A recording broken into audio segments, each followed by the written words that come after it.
And we're live. Yeah. Mm-hmm. Okay. Hi, welcome to our premiere of Silver and Steel, our Witcher TTRPG Oh wow. campaign, run by me. And I'm a little bit of a Witcher fan, I would say. Just a little bit, just a little bit. Um, and yeah, so like this has been really exciting. I've been planning this for a very long time, and it's very exciting to finally get to play it with people who also really like The Witcher, whether you like the books, games, the TV show. It's all good here. Um, and yeah, I think everyone introduce yourself. So we'll start with Nova. Hi, I'm Nova.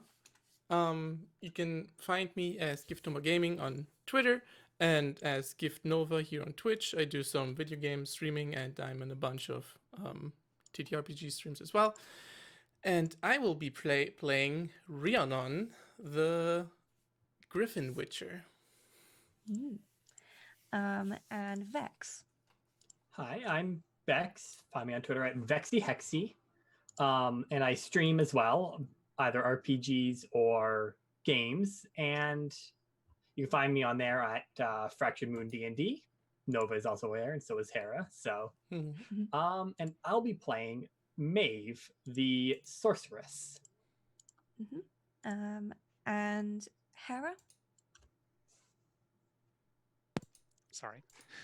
Just remembered that I muted myself. I'm Hera. You can find me under @HeraHex on Twitter and also here on Twitch, where I sometimes stream some video games, and I'm also in a bunch of streams, a bunch of different channels. And I will be playing Katrin, the human doctor, from humble backgrounds. Yeah. Okay.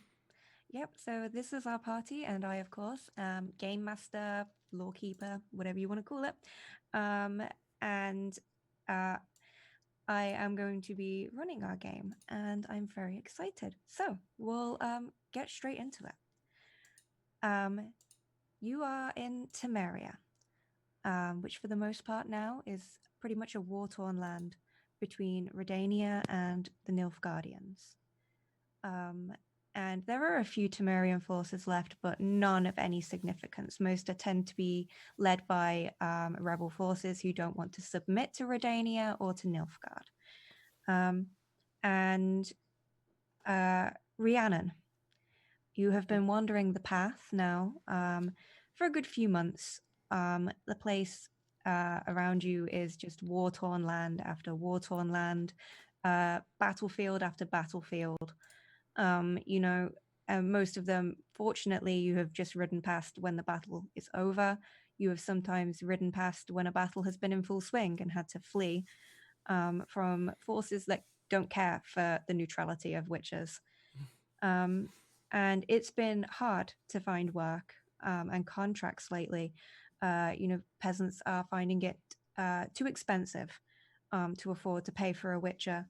So for the most part, the contracts that you have taken have tended to be slightly a bit of money pay, but also bartering for, basics. So, a new armor piece, be it food for your horse, food for you. And you are currently leading your horse through some swampy marshland, about an hour's ride away from the town of Adoned. And it is fairly dark, late evening now, and you, well, it's no problem for a witcher, of course, with your cat eyes. And in the dark, you can just basically, to any human that would happen to see you, you're just pretty much a faint glowing yellow eyes in the dark. And you're unable to actually sit on your horse and ride at this point. The marshland is too much, and you just weight the horse down. So you're leading him or her by the reins through this marshland. The cold water, soaks into your boots. There's a low mist hanging above the ground slightly, and it rises up to your knees. Your horse seems, even though it's a Witcher trained horse, seems very sort of tense. And you can understand why. There are plenty of things out here that could easily consider you and the horse fair game. And it's as you're leading your horse along over a particularly harsh bit of sucking wet mud that you smell the very familiar scent to you, the sweet smell of rot, of death, of a decaying body. And with your hearing, your heightened hearing, you can hear sort of soft mashing sounds of teeth through flesh. Yeah. Rhiannon stops and she pets her horse, whose name is Kefil, and she takes a deep whiff and she's like, great.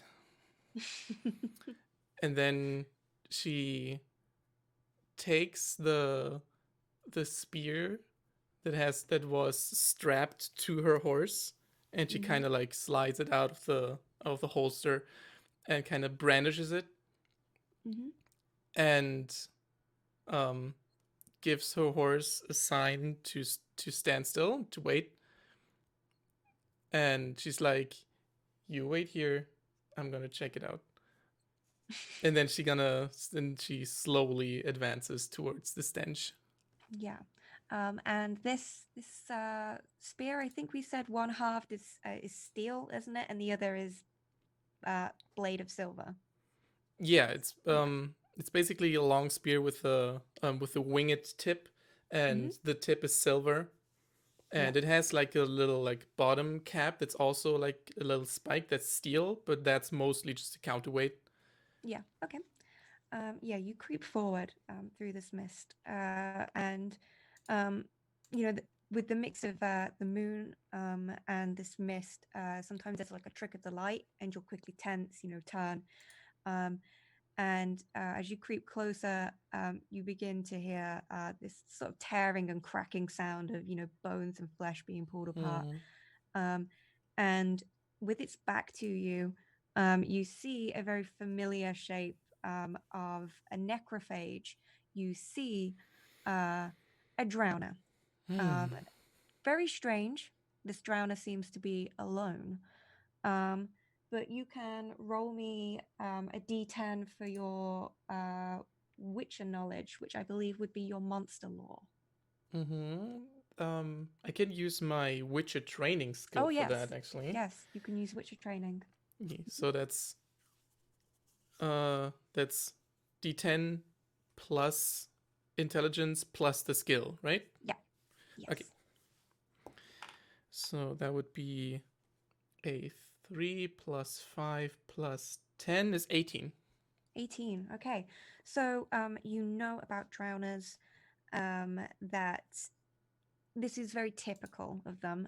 They do prefer coastlines, rivers, marshy areas. You're currently walking through a marshy bogland yourself.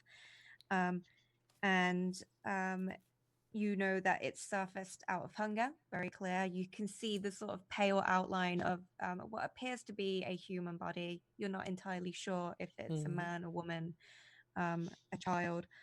You can't really tell with its like sort of gross form in the way.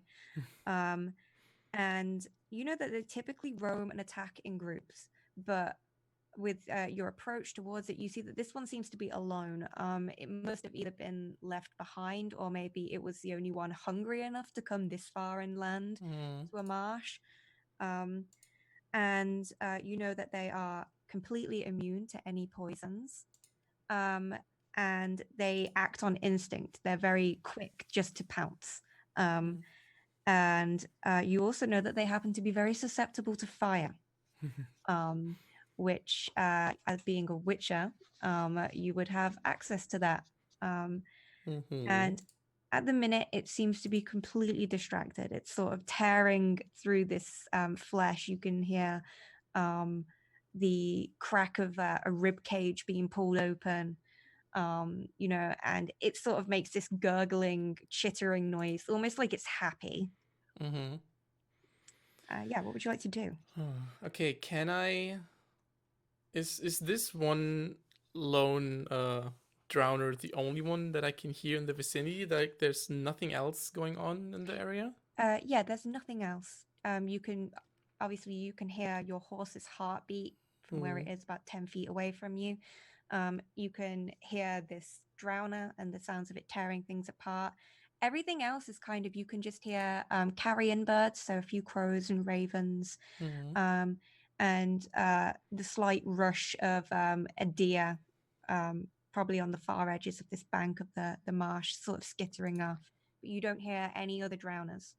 Like normally you'd be able to hear them sort of swimming and moving underneath the water. You can't hear them. Okay, that is suspicious. But it's not entirely unheard of. Sometimes one is desperate enough to break off from a group. Or perhaps another witcher has come through here before and thought they finished off the whole group but left one behind. Yeah. Okay. Yeah, I can obviously not just leave this thing alone here. It may have already killed someone and it's gonna kill other people, so I'm gonna get ready to kill it. And it has like its back towards me, right? Yes, it does. Nice. In that case, Rhiannon like sighs to herself again and is like, okay, not even a contract, but oh well. And she brandishes her spear and gets ready to just run up and charge that beast. Okay. Do like a yeah. Roll me initiative. So that's a D10 plus your reflex number. And then because you're successfully doing an ambush on this creature, you get +5 on top of that. Nice. Okay, that's a 16 plus 5 is 21. Okay, the drowner got 17. So you got the jump on this. It's still sort of tearing into this corpse, making happy gurgling noises. Still, almost like the sound that babies make when they bubble up spit in their mouth. Like it's that sound. Yep. So you roll me an attack. Okay. Then. Yeah. So, she's gonna charge forward and do a strong strike. So that's 10 plus. Yeah, reflex plus my weapon skill. Yep. -3, but +5 because of the ambush, so +2. So that's an 8 plus 10 plus 5 is 23 plus 2 is 25. Okay. To attack. Yep. You definitely, you swing the spear quickly, like jut it forward, and get it in the back. Roll me your damage. Nice. Okay, and plus silver damage on top of it. As it's so a that's monster. 4d6 total.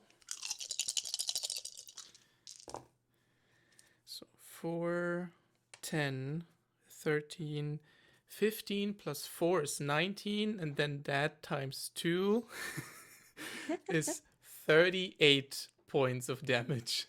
Wow, okay. Yeah. Tell me then how you finish this drowner off in one very solid swing. You're practiced. Drowners are easy for a witcher, and especially to get one alone. They're only really dangerous when they're in loads of packs. So you tell me how you finish this thing off. Yeah, okay. Despite the murky ground, she's very nimble on her feet, and she kind of goes almost into a ducked position with her spear, and as she moves forward, she kind of stabs from below and kind of like basically impales the drowner from its butt all the way up to its face and just hoists it up into the air like a flag. And Yeah. then with the motion, she kind of rotates and just kind of slams it into the mud. Yeah. Does, And it's sort of like slowly slides off the spear, hmm. and you're left with like gross entrails and stuff all up this spear. But with the way it's got it's got like a grooved divot down all the way to the from the base from the counterweight all the way up to the tip of the spear, so like it all sort of runs off down there when you shake it off. And you can see that that there is definitely a human body. It was human, and you can take a look at it closer if you want to. Now that the drown has been dispatched of. I will do that, but first I'm gonna take some of the drowner pieces. Since I'm not getting paid for this, I might as well at least take some like alchemical Yeah, you might be substances able from to sell them on at the next town, future. sort of thing. Yeah, exactly. So what do I get from drowners again? Give me a second. Drowner brains. So you get a brain, a tongue, and give me a second. Let me just roll this one. Divided by 2. You get 2 essence of water. Oh, nice. From that. Okay. Yeah, she with well-practiced routine, she kind of just like pulls out a dagger and just cuts everything out. Very very very precise. She's done that numerous times. Yeah. And she takes some of the like vials and bags that she has like in a kind of bandolier almost around her torso, and just stuffs the stuff in there and she like puts it into a pouch. And once she's done with that and she has like wiped off her weapons and everything, she turns to the body to examine it to see if anything's really left of it. Okay. You can roll me deduction. Okay. How's my deduction? Oh, it's not bad. Okay. So that's 4 plus 4 is 18. Yeah. You can see very clearly that this was a quick death, fortunately, which is always, in your line of business, nice to know that at least the person didn't suffer too long. They have, a slash around their throat. They would have bled out in seconds. And they're definitely drowner claw shaped. And it appears that it was pretty much just this one drowner that was feeding on it. There is, a few flies. It has been out here for possibly 2 days now. And you can kind of tell by the beginning of like the way the fingers are curling in that rigor mortis has set in. But still the drowner tore it to pieces. You can't really make out the face anymore or anything like that. It's kind of been a bit bloated from being half submerged in water the past 2 days. But from the look of things, they appeared to have not been traveling for very long, and they were clearly coming the opposite direction that you're traveling in, based on how you found them. They have like a bag that was on them. It's been torn open. Their objects are sort of scattered everywhere. There are, now dirty clothes sort of thrown around in the mud. There is a bottle of whiskey. It's like half sunk in the water. There's a tin actually, and when you open it up, it appears to be like a little first aid tin with like basic bandages and stuff, and a few tinctures. And as well, there are a couple of crowns. There are 10 crowns in a small purse, which is currency. So, yeah. Okay. Is whiskey like pure enough to be used for alchemical stuff, since it's a spirit? Yeah, you could definitely make a couple of basic chemicals out of it. Yeah. Okay. Then in that case, she will pocket the first aid tin and the crowns and the bottle of the whiskey, because she's like, they don't need it anymore. Fair enough. And then she'll she'll look if there's anything else on the person that identifies them, like, I don't know, a ring or some sort of letter that they maybe wrote or anything like that. No, you don't really find anything on him. They appear just to have been a very unfortunate traveler. Mm, And you'll probably say something if you come across someone in town who happens to be looking for someone, but other than that, there's no real chance that you could identify this body. It's kind of been too mangled for that. Okay.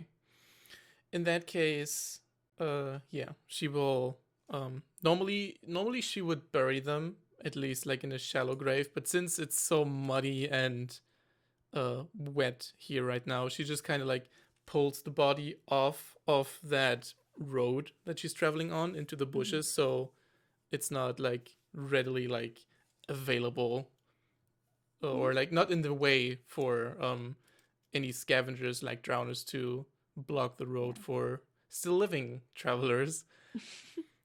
And once she's done that, yeah, she goes back to her horse and keeps going pretty much. Yeah. Okay. So you still lead him by the reins. You pull your horse along. And now that this drowner's dead, it kind of balks a bit when it sees the dead drowner and then just sort of like tries to lift its hooves and not touch it as it steps over. And after that, it seems to be a bit more at ease. The horse, you notice it's more relaxed, which sort of eases you as well, because if the horse can't, because horses are naturally kind of perceptible to monsters, especially like a witch's horse, because they've been conditioned to know when there's monsters nearby. So you kind of got like a bit of time to relax now, and just take your time picking your way over this marshland, and eventually the ground gives way into like firmer, more solid ground. You come out onto a compact road. Your boots are kind of caked in mud that's beginning to dry, so eventually you can stamp your feet and get the worst of it off. And you'll definitely need to give your horse a clean down, but considering you were going through marshland and there was carrion, a dead body around, it could have been a lot worse. You could have been beset upon by ghouls or anything really, that would have proved more difficult than a single drowner. And at this point, you're able to get back on your horse, and you begin riding. It's really getting into like the depths of the night now. Everything's kind of very dark. Trees and stuff are just basically dark shapes and shadows. And it's fairly chilly. It's not exactly winter, but it's like getting on the cusp of it now. And as you ride, both you and your horse wheeze out these like wispy breaths of hot air that trail off into the mist that's sort of beginning to move around you. And you begin to see about 10 minutes ride ahead of you now, the sort of glowing lights from windows that you can see there's the town nearby, and from from your general layout of the continent, you're pretty good at knowing this now from having wandered this path many times, that you are approaching Adened, which is a new town, well, a more newish town. It's probably about 10-15 years old. This town has been set up, and this town is famously named after Ada, the daughter of King Foltest, who was so kindly given back to the people after a witcher intervened. And as you begin riding towards it, you suddenly feel your medallion, your griffin medallion, begin to thrum, shaking the thick chain that it's on around your neck. Okay. And it does this for like 5 seconds and then just stops.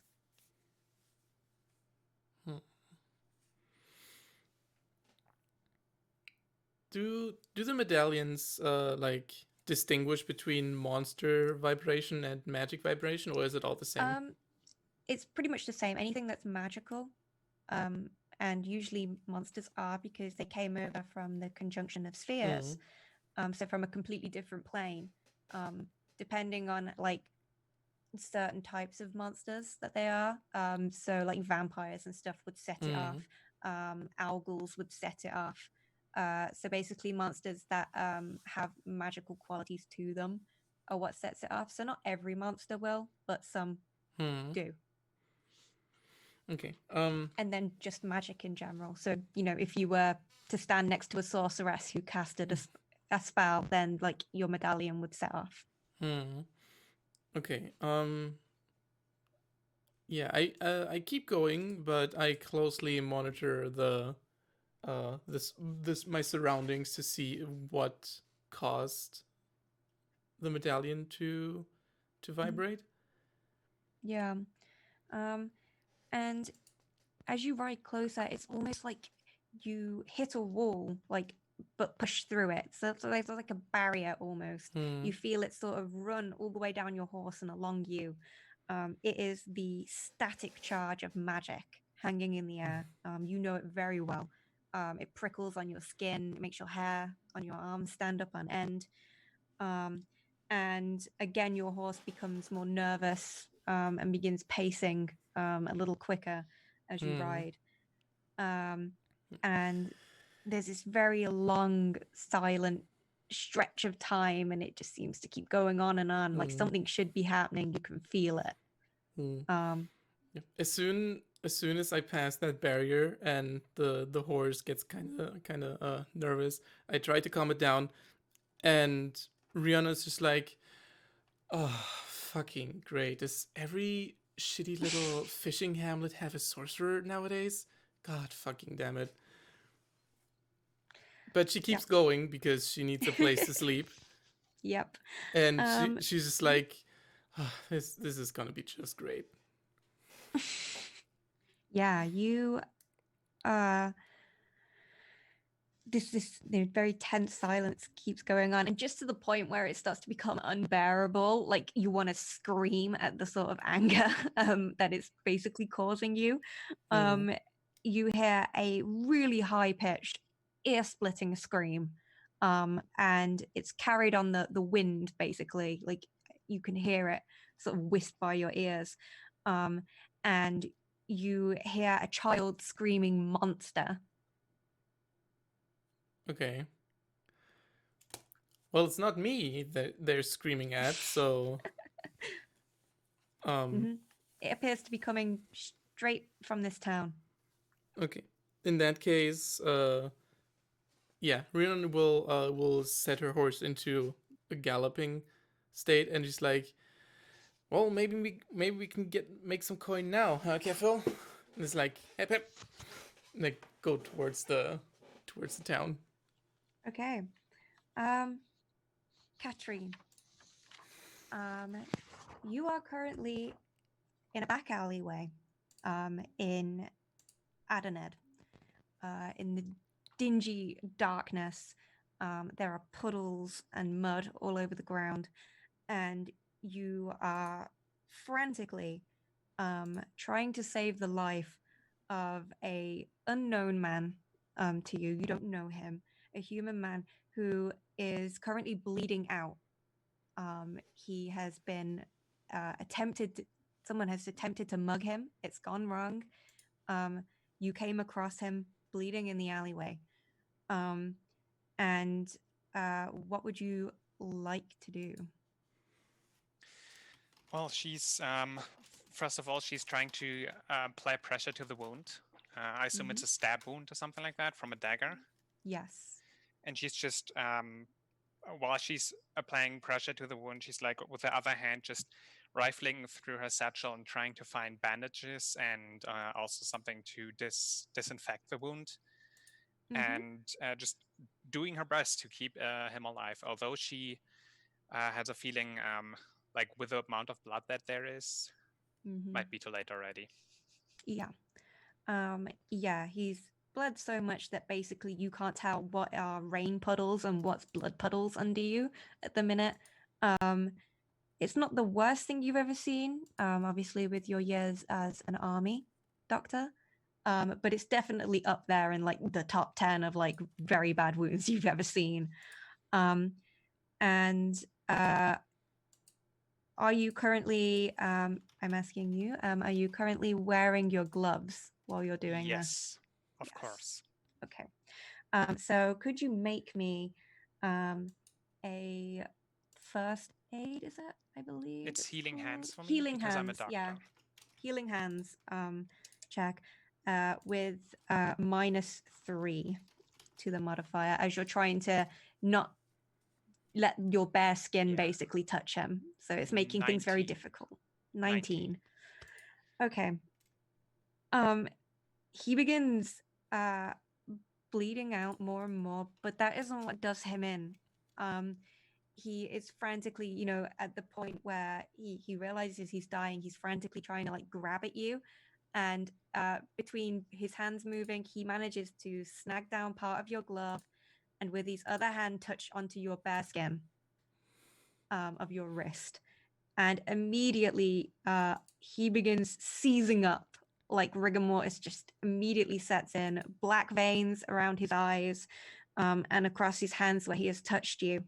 And you notice that suddenly protruding from the gloves, your fingertips of your gloves, are claws that begin to pierce through, and you can feel your teeth growing sharper in your mouth.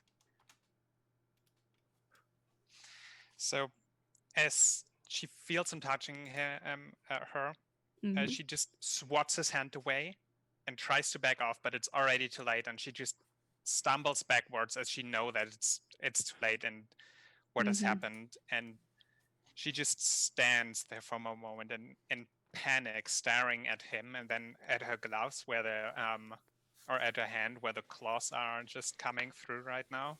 And she is like, she's currently like in a state of just panic, undecided what to do, not knowing what to do because it happened again. Yeah. And, you know, as you're sort of panicking because you're in a back alley, you can see in a window kind of directly across your reflection as there's like a candle lit inside this building. So you can see kind of clearly your reflection. You can see the sort of hollow sunken eyes. And you almost basically look like a living corpse almost. You can feel the life of this man, like his life essence sort of coursing through you, which is causing all these changes.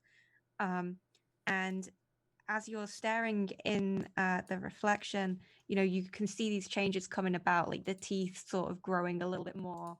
And this is the most monstrous you've looked since you've become like this. Well, Katrin looks for a moment at her reflection, like just in shock, trying to process this. And then just turns around and runs away. Yeah. She's just now panicking, trying to run away from what she saw, what she did. She has no idea where she's going. Okay, you begin running, you know, and like gonna stick to the alleyways because with now being like this, you've sort of learned to keep away from people as much as you can by using the back alleyways. And you sort of hear as you begin to run away, something hit the ground, and a girl's voice begins screaming "monster" after you. And you begin to see, you know, lights and stuff come on in other buildings as you sort of run off into the darkness, you know, not knowing where you're going, but just needing to get out. Did I like run into the girl? Is that what happened? Or actually, yeah, you sort of like have turned to that direction and she caught like a full glimpse of your face.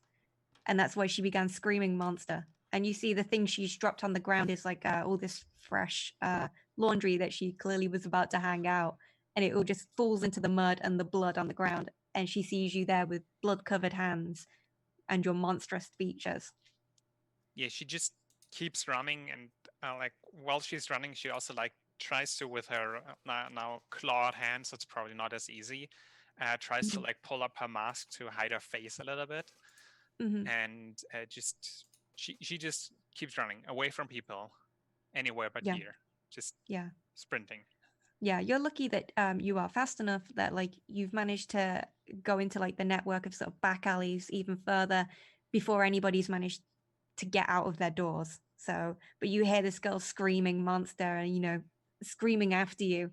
And people are very confused. You can hear lots of confusion in people's voices as they're yelling. And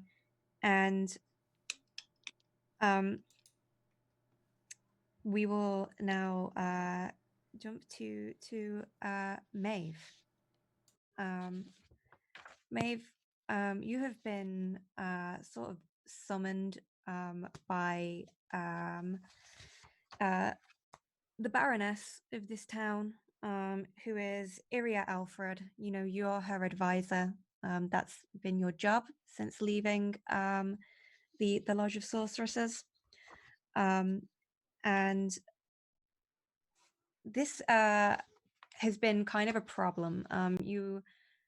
She basically has hired you because there has been a sort of monster problem in the town.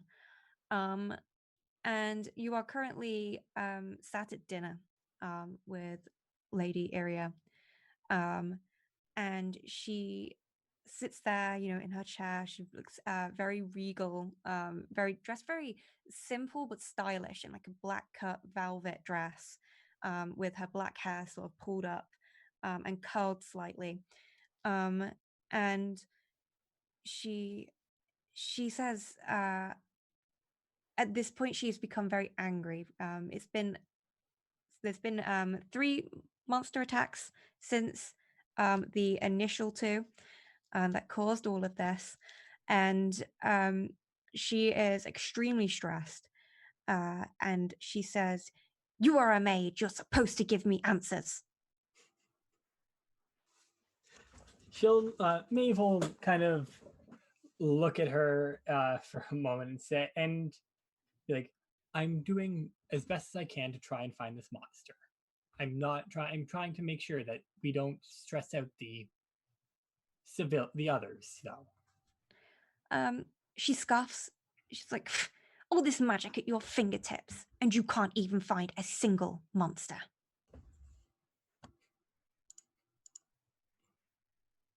Maeve just kind of, you can tell, like, probably she's keeping on a good facade, but she's just like, internal eye roll a little. Yeah.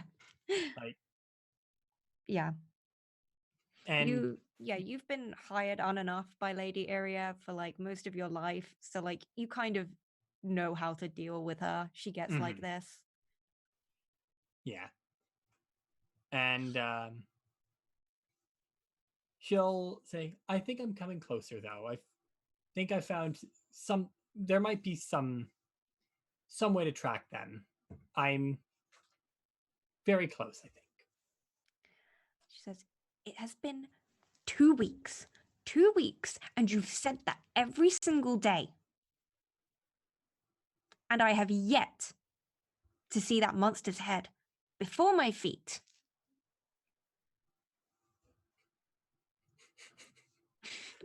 Nothing in the chat. She mad. Yep. She mad. Yeah. She mad. Yeah. She'll just kind of sigh and say, "My apologies. If you like, I can head out again tonight. Maybe something will come of it." She gets furious. She says, "It should have been killed the first time it attacked." And you know that's a very touchy subject, as the first time it attacked was when it killed her son, apparently. Mm-hmm. And then it killed her daughter. Her daughter. Mm-hmm. Her daughter was sorry. killed. Yeah, killed her daughter. Son. Sorry. Yeah. The son died in other ways. Mm-hmm. Well, make sure that we can write that.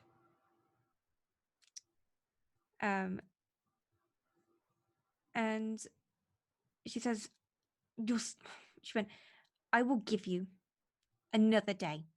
One more day. And I expect results tomorrow." Of course. And she'll kind of just nod. Say, may I leave then? And she gives you a kind of very scathing look at you saying that. And before she can even open her mouth, though, to like probably say something not nice, you know what she's like. A servant quickly bursts into the dining room. A young boy. He looks very flustered, like he's run here. And he says, "There's been another, my lady." And looks at you, both, Maeve, and says, "It's and there's been a Vadamin. I mean a Witcher. A Witcher has arrived, my lady." And Iria looks at this servant and says, "A Witcher? Perhaps he or she might prove more competent than a mage. After all, they are monster hunting mutants, are they not?" Of course. I'll go find the Witcher then, I guess. If that'll suit you. She says, "Good. But you are to tell him or her to bring this head of the beast to me, and I shall pay them very handsomely, 200 crowns. At once then. And she'll stand up, make sure she's fix any of her clothes that may have moved around, and then start leaving the room. And she calls after you, "Maeve, and if you prove incompetent, I shall replace you with that Witcher."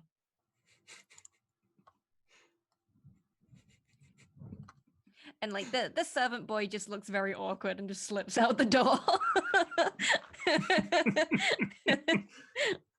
Maeve internally, yeah, good luck with that. Okay. And we will now take, I think, a 5-minute break so that I can have a stretch and a move around. And yes, now during the break, there is a raffle you can enter to win a PDF copy of the Witcher TTRPG, which is what we are currently playing, kindly provided by Artal Saurian Games. Yeah, so we'll take a break. You can enter via putting it in chat, I believe, Nova, is it? Yes, as soon as I enable it, which I'm gonna do right now. Nova's just gonna enable that, and then you'll be able to enter in chat. And then at the very end of the show, we will announce the winner. Yep. Okay, now it's going. Yep, all good. Yeah, we'll take our break. So we'll see you in 5 minutes.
we're back. Hey, Yay, we're We're back. back.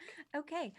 So where we just left off is we had Katrine run off into the night, and we also met Maeve, the mage, working for Iria, a very entitled noble lady who really wants a monster dead, and hasn't really given reasons as to why, just that she wants it dead. And is going to pay a witcher who has appeared in town 200 crowns for said monster's head at her feet.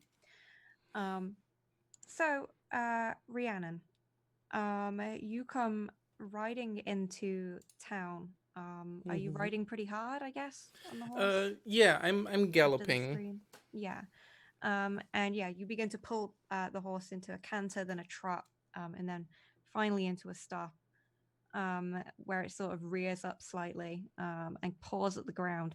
And you see a young girl surrounded by a group of townspeople, and they seem to be crowded around her. And you see that she is in shock, clearly, kind of upset and crying. Um, and at her feet is a pile of laundry covered in dirt and blood, and next to her in the alleyway, sort of lying, on its back on the ground, is a dead man. Okay. Yeah, Rhiannon trots almost into the group of people, but she stops slightly before and just like very deftly jumps off her horse, takes a glance at the body, but then goes towards the people. Mm-hmm. Or actually, no, she ignores the people for now, and she'll actually go towards the body and examine it first. Okay. And as you move forward, people basically just like pop, almost like like magnets repelling. That kind of just immediately they part away. You hear the low murmurs of Witcher, um, and you hear comments about your eyes. You hear the word freak kind of tossed around a bit. Just general stuff you're used to hearing. Yeah. Kind of just rolls off your back. Doesn't matter anymore. As you approach this body, you can make me a deduction. Nice. Okay, yeah. Yeah, she goes towards the body and like kneels down, and she doesn't say anything to the people. She just has like one of those twisted like caramel sticks Mm-hmm. in Yeah. her mouth, just like a weed of grain, but instead Yeah. it's the caramel that you could just Yeah. kind of absent-mindedly chews on. And she pulls down to examine the body. And you said deduction, right? Mm-hmm. Okay, Yes. that is a 20. Okay. You can see that these injuries were made by a blade on the chest. You can see, stab wounds and the kind of pull that comes from a hunting knife, so like a jagged edge to it. You can see that specifically it's a hunting knife. The wounds were deep. He would have been lucky to live, but it's not unheard of. It's not entirely a death sentence. It just is commonly a death sentence, this kind of depth. But you've known people, including witches, who have survived such a deep wound. And these wounds were made before he died. But that wasn't what killed him. You can see that the skin is immediately very pale, considering he died recently. And he has rigor mortis already set in. Very strange for a freshly dead body, considering the blood hasn't even congealed yet. So that's how you know it's a recent death. And you see the eyes are kind of sunken, staring up glassy just at the sky above.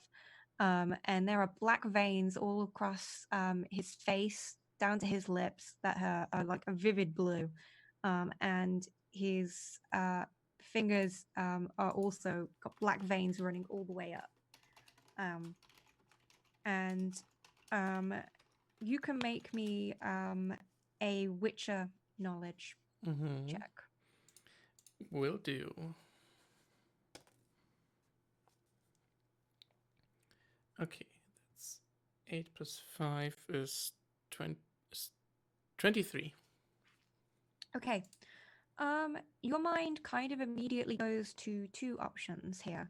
If it was a monster, you think it could have been a wraith to begin with.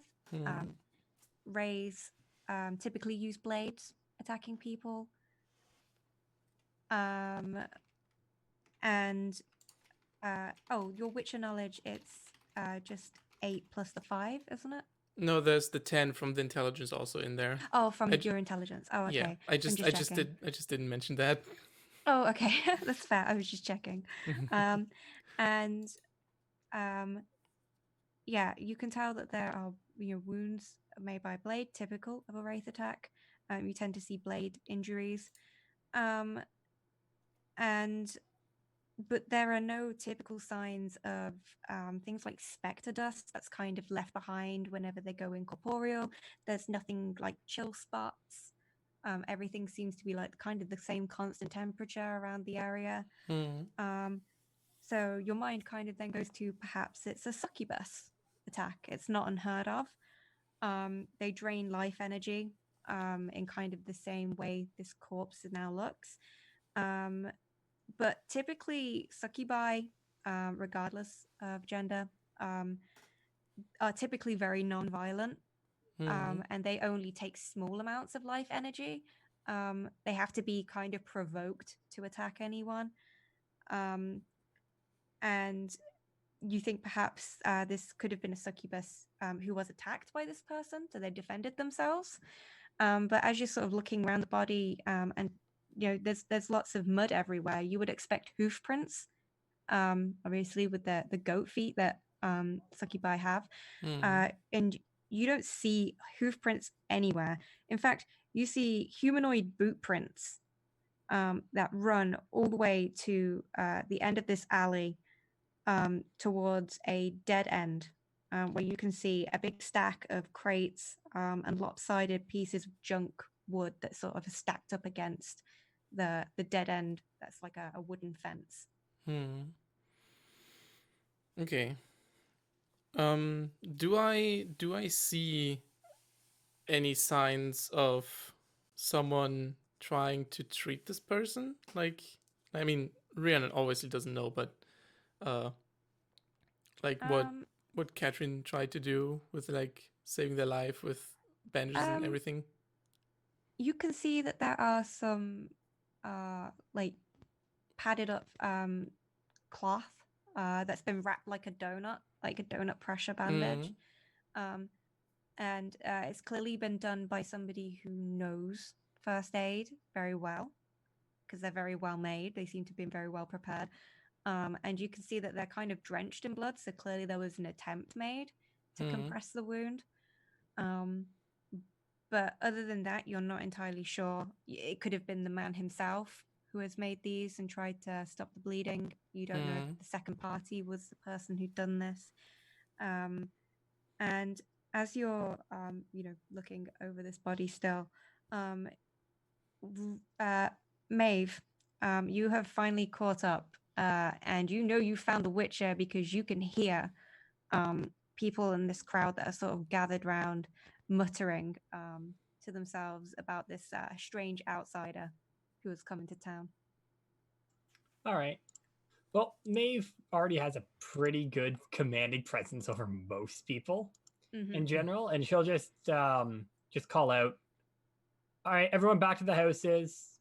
Witcher, come." And she'll like, "Where's the Witcher?" And she'll just call it to them. As you say, leave to everyone. Everyone is kind of they grumble about it, but they do. They move. They concede and step away, because better to not anger a sorceress if possible.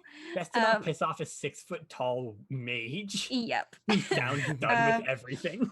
Yeah. And yeah, they go back in their houses. Apart from this one girl who seems very tense and a little bit shell shocked. This is the girl who's dropped a laundry basket.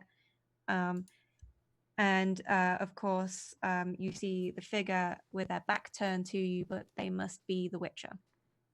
All right. As soon, like, Rhiannon didn't react, but as soon as she heard Maeve's voice, she was like, "Ugh."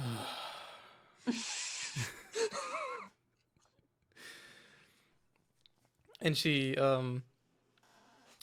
when she finishes examining the body, and she gets up and totally ignores Maeve and just turns to the girl and goes over to her. Okay. Yeah, the girl looks very not afraid of you, but just nervous. You know, and you know what kids are basically told about witches. You know, they steal children and take them away and make them become witches, or they steal children and then eat them or give them away to monsters. And it's all bullcrap. Like, you know it is. Yeah, so she's immediately nervous and sort of like hugs herself. Okay.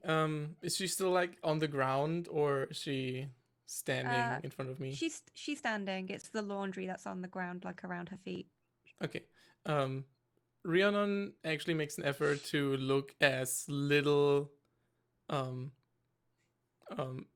intimidating as possible.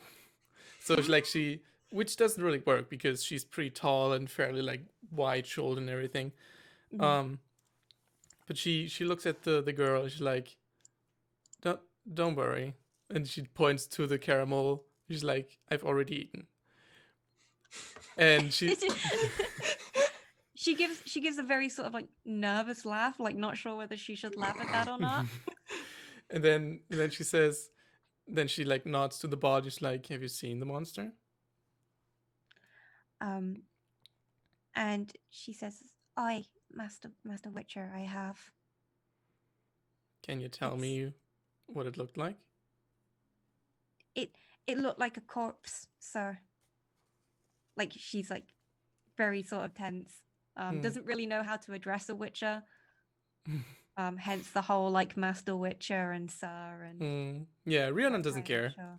Yeah, she's not entirely sure. Yeah, she says it were a corpse, a living corpse. I see. Was there anyone else with the person before that corpse appeared? I only saw the walking corpse. It had big claws and like scary eyes. Okay. You said walking corpse? Yes, sir. I swear on me mom's grave, it was. Hey, I believe you.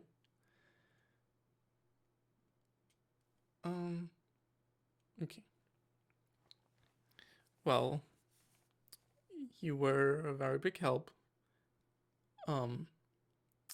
Best is you gather your things and go home. And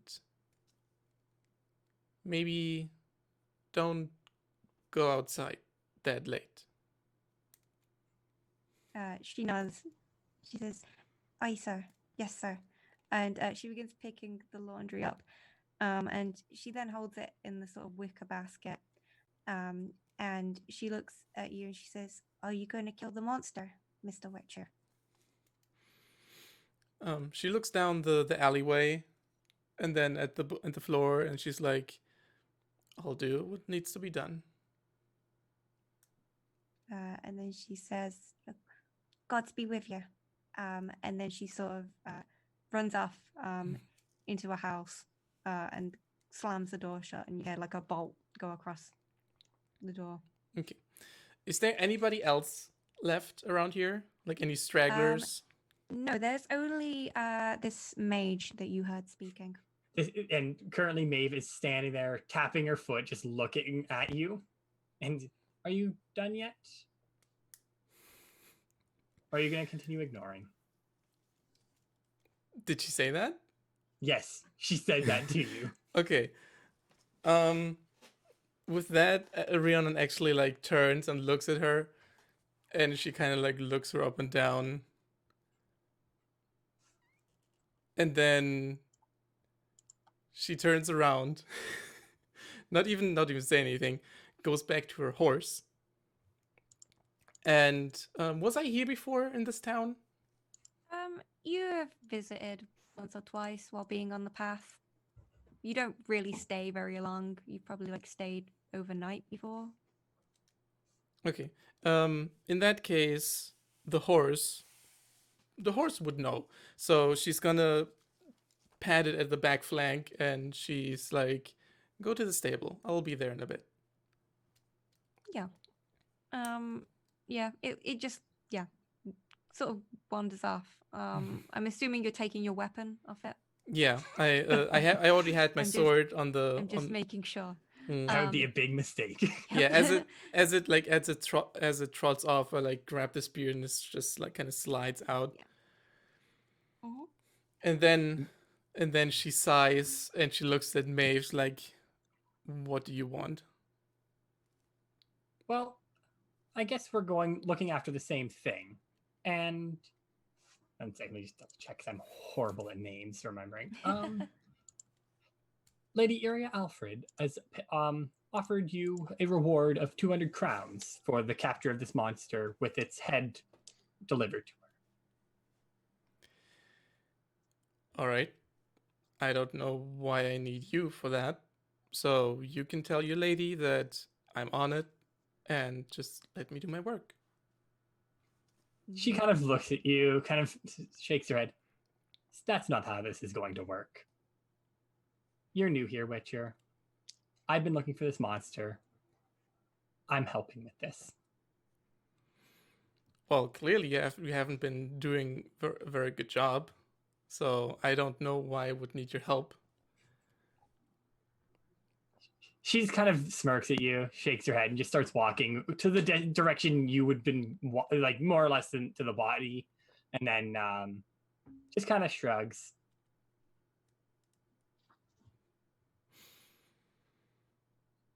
So you're going to the body or towards the To the body, and then to where kind of you had walked over to look at where it had ran, whoever had ran from.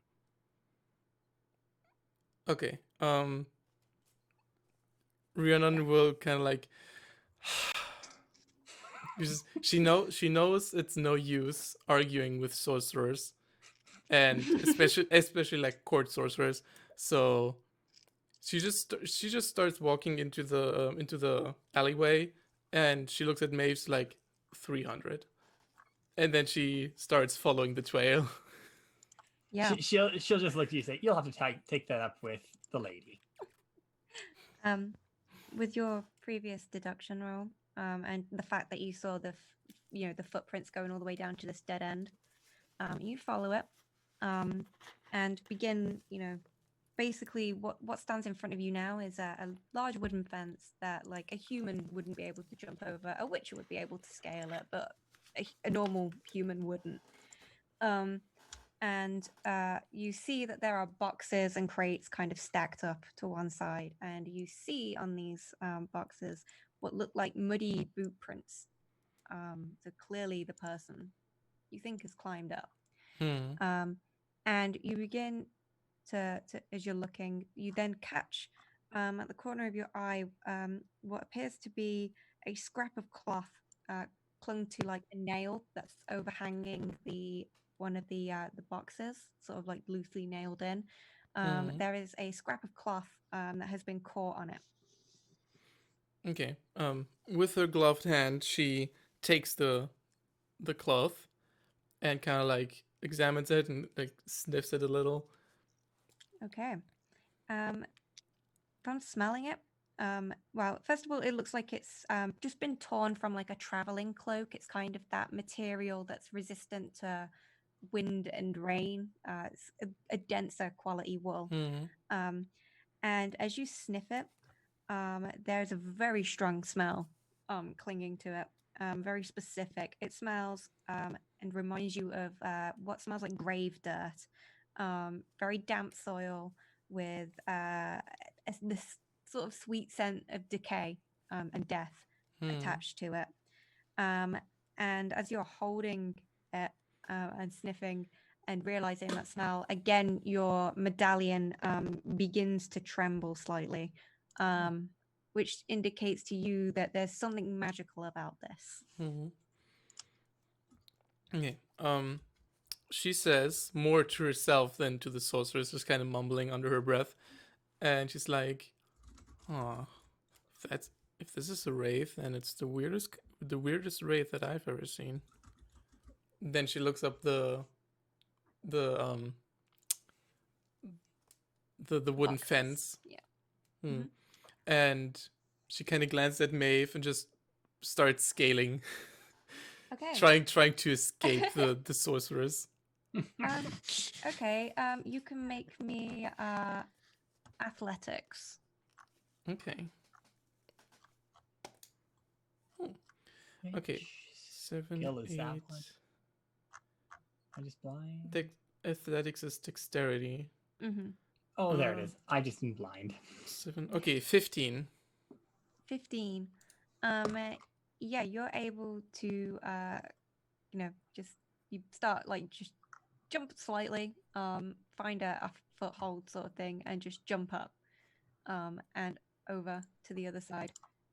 And I also got a 15 to follow. Oh wow, okay. I'll say, because it's a different way of going around it.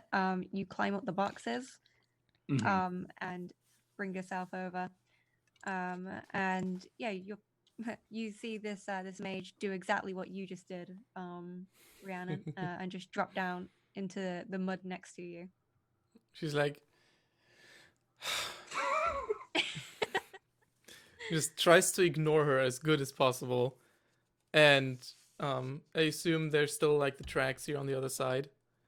Yeah, there are tracks, and they sort of vanish because the street goes into like cobblestones for a bit, but you can see that there's sort of dirt and slush along the sides of the pavement where like the drains are kind of like not flushed everything away properly yet. And you can see that there is like grooves in this mud where somebody has sort of ran through quickly. Okay. In that case, she'll just not even look at Maeve, just like try to keep up, and then start in a brisk jog, just like start following the tracks. Yeah, and even when you lose footprints, you've still got that scent in the air, so you're kind of like sniffing the whole time, kind of like a bloodhound. Yeah. Sort of sniffing around. Which Maeve, this is the first time you've seen a Witcher kind of hunting in action. So yeah, make of it what you will when you see a Witcher sort of sniffing at the air and appearing to just run off after things that you can't see. She's just gonna sit there for a moment and like, why are all the Witchers so weird? And follow after. Because she knows she's met a few Witchers. But never when they're hunting. But they're usually pretty weird in general, let's be honest here. Yeah. Yeah, you hear Maeve sort of keeping up behind you, Rhiannon. And then as you round one of the corners, you hear at the end of this alleyway that opens up onto more of like a sort of courtyard road area, the sounds of a struggle. You can hear somebody's grunting. There are shoes sort of scuffing on the cobblestone ground. And you hear the scrape of the telltale scrape of steel being drawn, and a heavy scent of adrenaline mixed with like the sweat of fear. It's very sort of heavy in the air, and it also has that graveyard dirt smell to it. As soon as I recognize that, I stop and kind of like motion Maeve to stop as well, and I think about which weapon to draw for a second, but for now I choose my sword and kind of like pull my Witcher steel sword out of its hilt, and slowly, more carefully advance towards the struggle. Maeve, on the other hand, pulls out her crystal scepter. She is nowhere near as trying to be stealthy. She's just Okay. kind of, she is a best way to describe it is she is very nonchalantly walking up to it. Both of you make me stealth skill checks. Okay. I rolled really well for nonchalantly doing that. Hmm. 14. 7, 8, 16. Yeah. So the Witcher, Rhiannon, you sort of like creep along kind of cat-like. Like you've been trained to, making sure your weight goes to the balls of your feet and you sort of roll from heel to toe, keeping the sound sort of level and flat as you move. And Maeve, you kind of just glide along with like effortless grace, basically. The kind of walking that comes with like years of being taught courtly graces as part of your training. And you begin to come across the scene of a struggle. And we will now cut to Catherine. Catherine, you've been trying, to get home to that sort of, we'll say like a small sort of abandoned shed that you've kind of set up and made your own. And you've been, sticking to the alleyways, keeping out of sight, ducking whenever you heard someone. And especially when, as you were running through the streets, you heard some people begin to murmur the word Witcher. There's that sort of panic. And as you run out across this main courtyard sort of street area, make me a stealth skill check. That was good.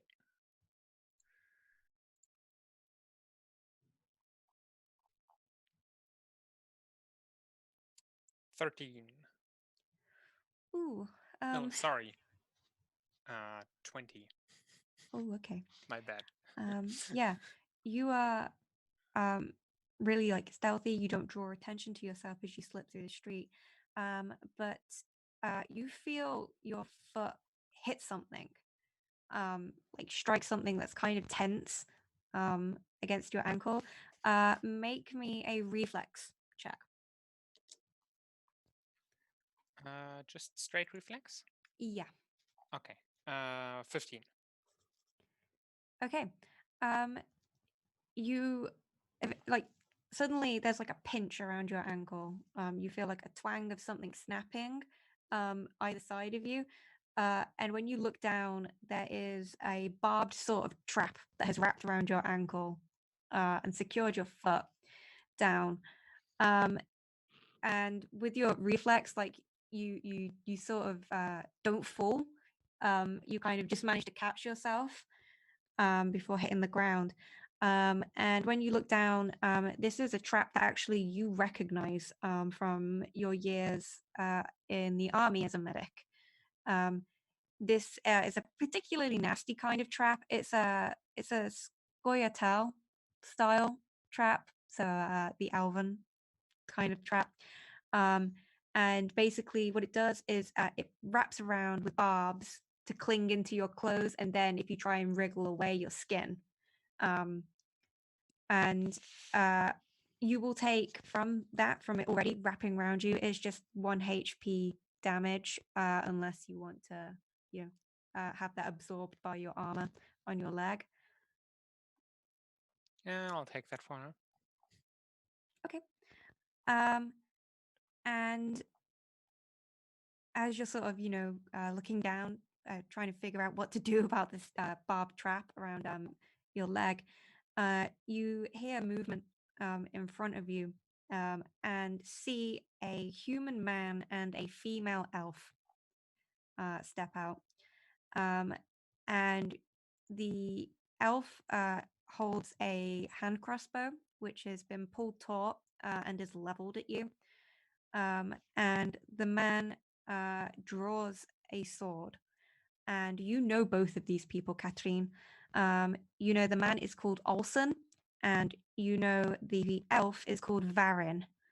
And this isn't your first run-in with them. They have been trying to snag you for ages. They have been employed by the Baroness, Iria, and they seem to now have actually caught you in a trap. And they seem very pleased with themselves as they draw their weapons. Catherine looks at them and just says, "Don't come any closer."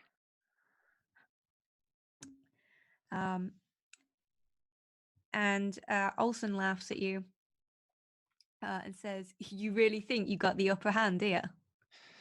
I don't want to hurt anyone. Just leave me alone. Leave you alone. You think the Baroness was really going to let you get away for killing her kids? You freak. I didn't kill them. That's not what happened. And the elf just says, "Well, the two tiny graves say different."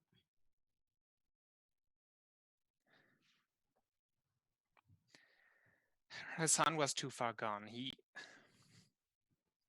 punctured some of his inner organs with the ribs, and there was nothing I could do. And just leave me alone before you fall also victim to this curse that took her daughter. Olson says, "No. Is that a threat?" A warning. He says, "Oh, boo-hoo, you and your sad little sob story. Catherine? You're just a monster. And monsters need to be put down." And at this point, with Varen holding her crossbow at you and Olson, who's drawn his sword, Rhiannon and Maeve, you round the corner and you see these three figures. One with his sword drawn, another an elf holding a crossbow, somebody who clearly is caught in a barbed trap by the ankle. Did I hear any of that? Definitely. With your Witcher hearing, you definitely heard this. Okay. In that case,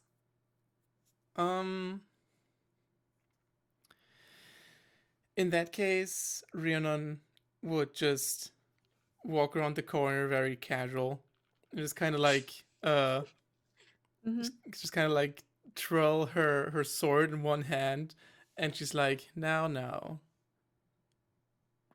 we wait yeah, she's yeah, what's the coolest entrance I can think of? I mean, I have a good entrance, but I can't use it here because it might get me in shit. She does the twirl with her sword and just kind of steps out, and she's like,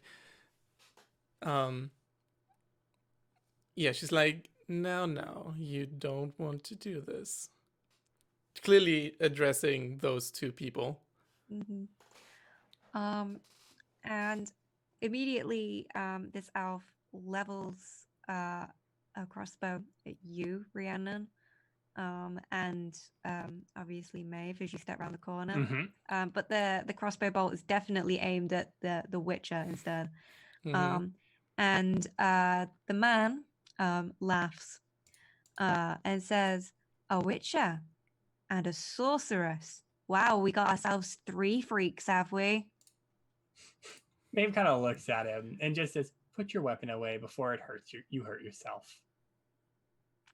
And he looks at Varen and says, "Wow, 3 monsters for the price of one. Reckon the Baroness will pay us extra for that." And she smiles and says, "Yeah, I think she'll pay a very fine price." Maeve just kind of shakes her head. The And brains between the two of you is less than this Witcher's horse. and carry on. Rhiannon looks at Maves like, "Hey, don't insult my horse." Since the Witcher and the sorcerer seem to be having their full attention right now, Mhm. what would be a way to get out of this kind of trap without tearing off all my skin on my leg? Obviously there's like the long way to do it, which is to like untangle it with your hands, or I will let you either use a knife that you have on you, or you can cut through it with your claws. Yeah, she doesn't know how like capable these claws are because they're kind of new. Yeah. So she's going A new to addition. yeah, she's going to pull out her dagger and just trying to cut this off to be able to get a move on again. Yeah. Make me I will say either stealth or sleight of hand if you're trying to do it without drawing the attention of, the two other people. It's exactly same for me. So Okay. that is a 15. Ooh. You use it to your advantage then that Olsen and Varen are distracted, and you slip the blade kind of down by your ankle, like flat against your ankle, and then twist, and the wires snap, and it falls apart Yeah. basically, and nobody's noticed yet. Yeah, and basically what she's now doing is that are more paying attention to the other two. She's just inching away slowly.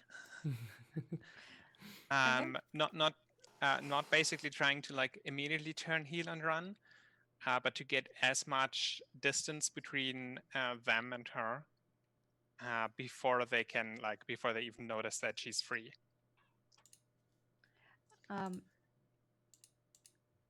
And okay,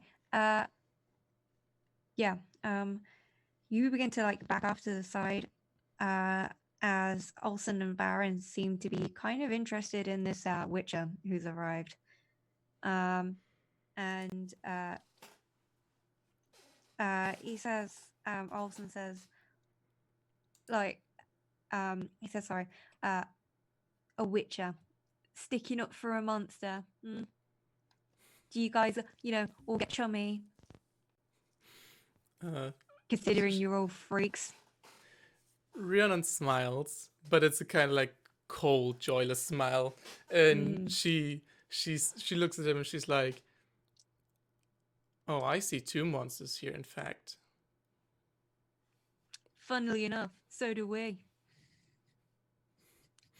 And then the smile vanishes from her face, and she kind of pulls up her sword and like points it at them. It's like, leave. And Olsen says, I think you'll find it won't be us who are leaving. And with a gesture of his hand, Varen pulls the trigger of the crossbow and the bolt flies. And that is where we'll end it for this week. Hey.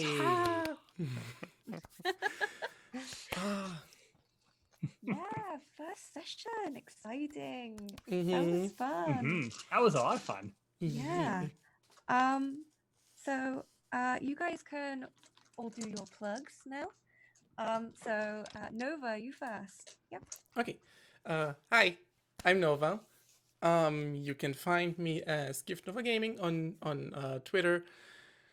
I do a bunch of stuff there, like mostly being loud and obnoxious about like LGBT and disability rep, and I also have a streaming schedule or calendar that you can see there. Speaking of, I will be streaming again tomorrow at 10 a.m. EST on my own Twitch channel, so check that out. And other than that, enter the giveaway if in case you haven't yet, because we will close that in just a hot minute. And also enter the Discord if you haven't yet. The Heroes Without Limits Discord is here for you as a nice community to meet people and play TTRPGs together. And I think the command should work. Yeah, there it is. So, yeah, go do that. Okay. And Vex. Well, you can find me at VexiXy on Twitter. You can check me out on I stream TTRPGs and games sometimes. Nova's on one of my games. Same with Hera as well on Thursdays at Fractured Moon D&D. Also, I too will probably be streaming tomorrow. I'm not quite sure when yet, but I want to try to do some more streaming as well. So check that out. And you find me just mostly retweeting anything pretty much these three say at times, because that's pretty much what I do for the most part. And also pretty food pictures tonight because I'm going out for dinner. Okay. And Hera? Yeah, I mentioned it earlier. I'm at HeraHex on Twitter and also on Twitch, and I think, yeah, everywhere else where it matters. That's what I go by. And on Twitter, I'm not the most active. Sometimes I tweet a little bit more. Usually I don't. I kind of want to get into a thing where I actually talk maybe a little bit about design stuff regarding TTRPGs, because that's something I'm interested in.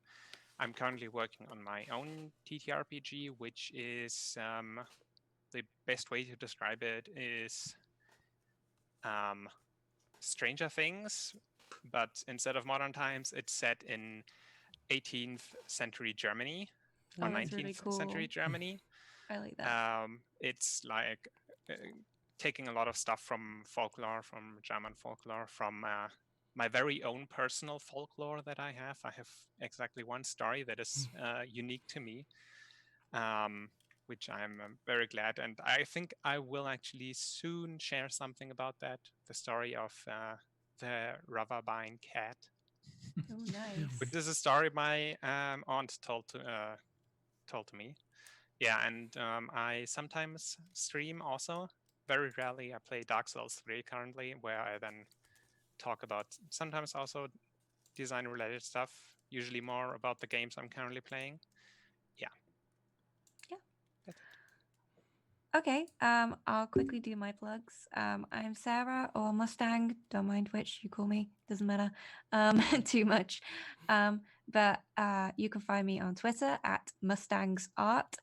I do disability advocacy and talk a lot about The Witcher and about D&D in general. There's stuff you can find that I've done so far on my pinned tweet. You can look through that. And sorry, just as I'm talking, Nova, you can close the drawer and then draw someone. Will do. And okay, so yeah, you can go to my Twitter and see all of that on there. I'm also in the Discord as well every now and then. I can't be in it all the time, unfortunately, because of university. But I am trying to be a bit more active in it than I normally am.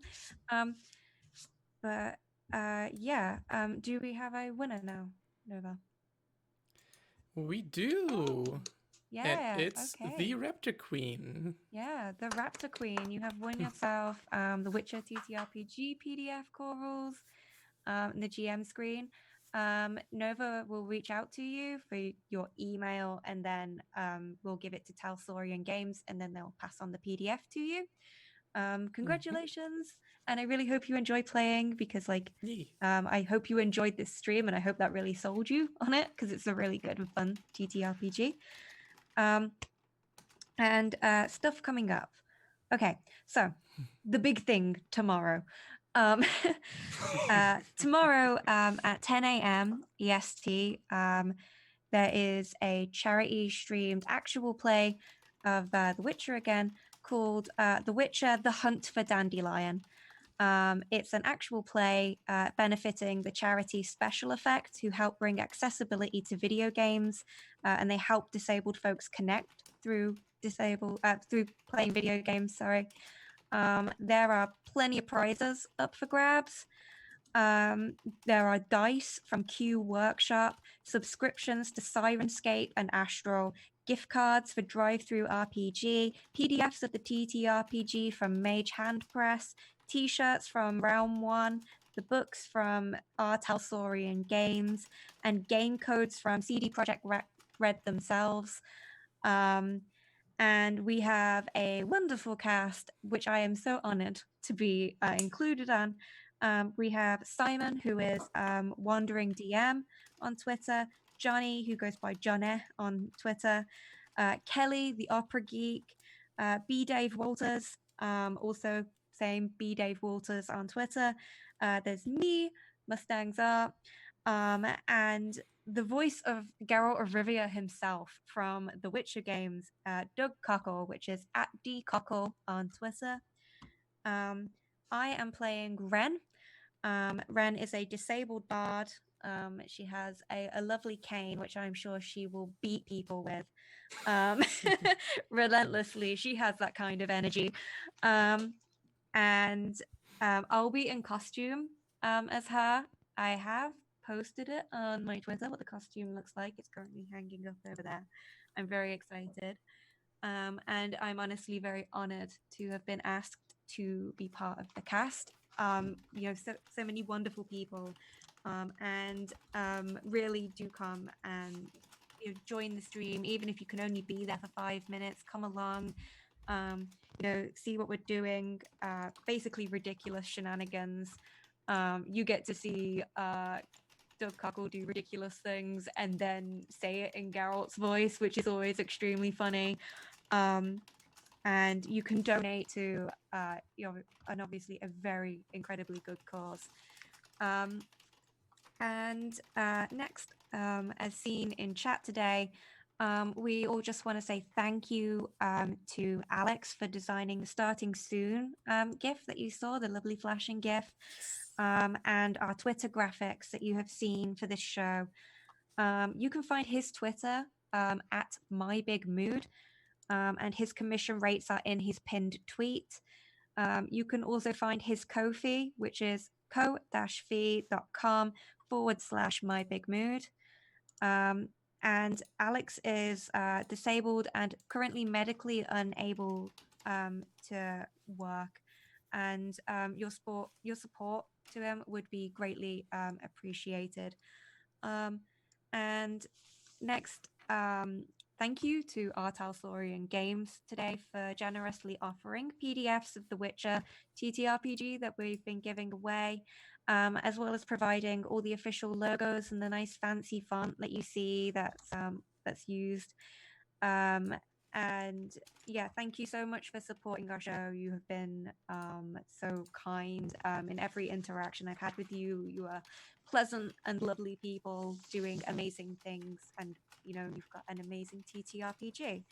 And last but not least, because it is a Witcher stream, if you want more Witcher in your life, perhaps this show has been your first exposure to it. I don't know. We recommend either watching the Netflix's Witcher series, reading the books originally written by Andrzej Sapkowski, and or playing the games by CD Projekt Red. And additionally, after every one of these sessions, if you want more incentive to go and join the Discord, I release my GM notes after every session into the Heroes Without Limits Discord in the specific Witcher lore channel. And you'll be able to see how I've meshed book and game canon together to make this timeline we are playing around in. It was a lot of hard work. I've been building this timeline for about 6 months because I had to play the games and read the books again and sort of build everything up. And it's been so exciting to, finally share this with you all. And very, very, very last thing, because I realized I didn't say, that the show tomorrow is going to be streamed on Wandering DM's Twitch, which is twitch.com/Wandering DM. Yeah, that is everything. Thank you so much for coming tonight, seeing the premiere. There will be a VOD of this. It will be uploaded to YouTube, as will every episode from that. And thank you so much for listening. It was an absolute joy to run this, and we will see you all next week. So bye-bye. Bye. Bye. Bye bye.